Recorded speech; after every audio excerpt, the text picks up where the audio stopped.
আসসালামু আলাইকুম। আমি এখন এবার হচ্ছে নতুন বছরের পিঠে বানাইতে আসছি, বাফা পিঠে। তো হচ্ছে এই যে গুড়গুলো আমি ভাঙিয়ে নিছি, এটা হচ্ছে অরিজিনাল খেজুরের গুড়, আমি দেশে থেকে নিয়ে আসছিলাম। তো 2 পদের গুড়, এই যে এটা ভাঙছি। তো পুরো নিয়ে গেছে, তো এরকম দেখা যাচ্ছে।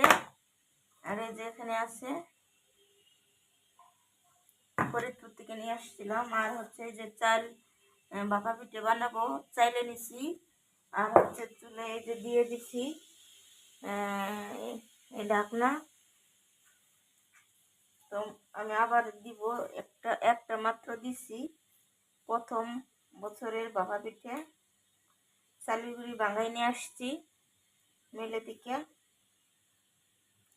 তো আমি গুড় দিয়ে দিব। আর হচ্ছে বাফা পিঠে নারকেল খাই আমরা, আবার নারকেল খাই না।